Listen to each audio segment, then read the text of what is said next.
Hello everyone, welcome to Mr. Lee's Math Class Videos. I'm Mr. Lee. We're picking up here in section 11.2 of Math 1332, permutations. So let's get started and see what kind of counting techniques are involved here. So a permutation is a counting technique that involves ordering a group where each item can only be used one time. So once it's used, it's out of play. So this also can kind of be accomplished using the fundamental counting principle, but can be a little bit more cumbersome depending on the size of what you're dealing with.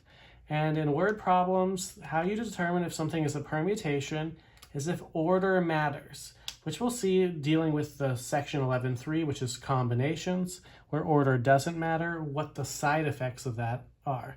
But first, let's start by using the fundamental counting principle and introducing some concepts that we'll need moving forward. So Mr. Lee is performing at a stand-up comedy club. He has 7 jokes he's going to tell. How many different orders could he tell the jokes in? Well, you can kind of think of it using the fundamental counting principle way. The first joke, he has 7 jokes to tell.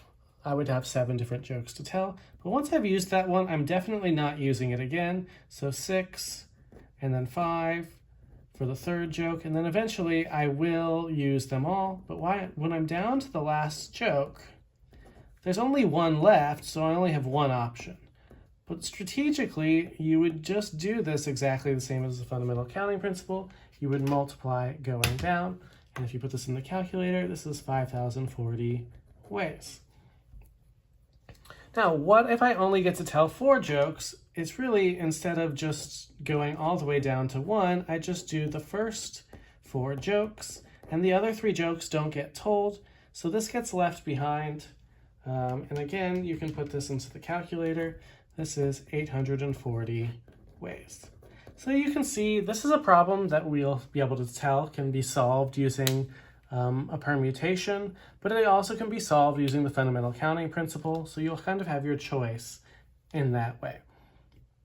Now, one thing that's specific about this process and why it can be solved using permutations is that each time the thing you're multiplying by seems to go down by 1 each time. Now, there is a mathematical operation that does this, continuing to multiply by numbers 1 smaller than the one that came before it, and that is called a factorial. So a factorial normally is when you see a number factorial, it means that number times all of the other whole numbers down through 1 that are smaller than it. For example, 5 factorial means 5 times 4 times 3 times 2 times 1, which ends up being 120. Now, of special note, 0 factorial is 1, so that's the concept. So anytime you see this exclamation point, that's what it means. So let's see, evaluate the following. 7 factorial, let's write it out. 7 times 6 times 5 times 4 times 3 times 2 times 1, which you'll notice we literally just did this in the first problem. This is 5,040.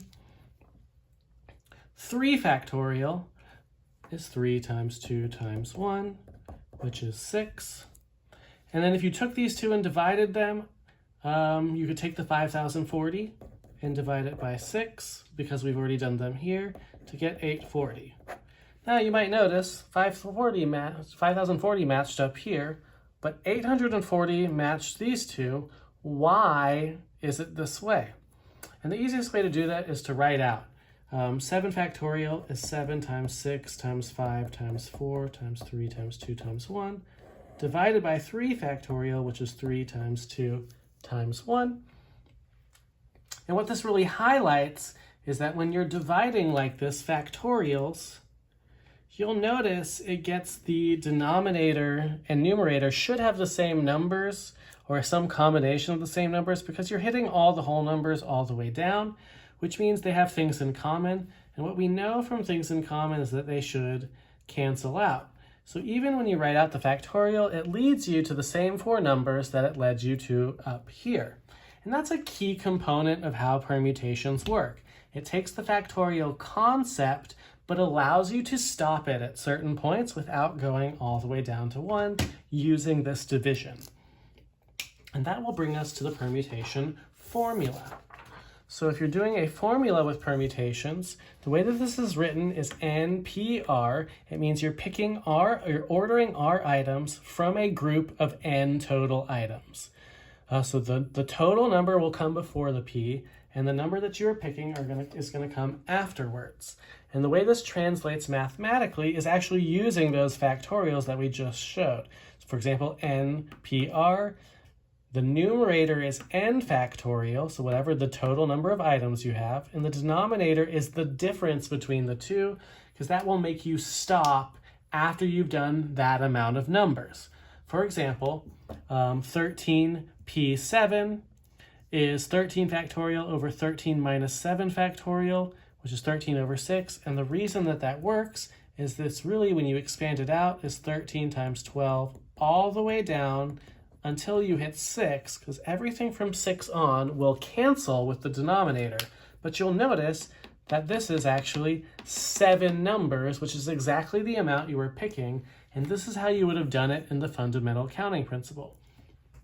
In your calculator, you have this NPR button in the probability section. So if you go to the probability section, you'll see NPR, which is this section, and NCR, but you'll even see the factorial underneath it. So these things are all in your calculator in the probability section. And if you need to type it in the calculator, you'll type 13, then hit the NPR button. And then you'll hit the amount you're picking, 7. And when you hit enter, it will give you that amount of combinations. And you'll notice that that's the same as using the fundamental counting principle way, all the way down. It's the same number either way. So that's kind of the key to how these permutations work, is they represent these factorials, and they help you do large amounts of math in less room. So let's just practice evaluating these. This is how it's going to look, but for you, when it says evaluate the following 5p3, this will be in the calculator 5npr3. You could use the formula and do it by hand, or you can practice putting it into the calculator. Either way, what I will say is 5npr3 is 60, 7npr7, 5040. One thing to note, if the permutation has the same number of n and r, that means you will go all the way down to 1, which means this will be the equivalent of 7 factorial. Now finally, 8p0. I'm picking 0 items out of 8 and I'm arranging them. The only way to pick nothing is to do nothing itself, and there should only be one way to do that. If you're doing nothing, there's only one way to do nothing, and that's how that works. In general, anything NPR 0 is going to be 1. Anything NPR itself is going to be the equivalent of a factorial. So moving forward, we're going to look at how this works in word problems and focus on the idea that if order matters, that it's going to be an NPR or a fundamental counting principle situation. And then we'll do that, though, in the next video.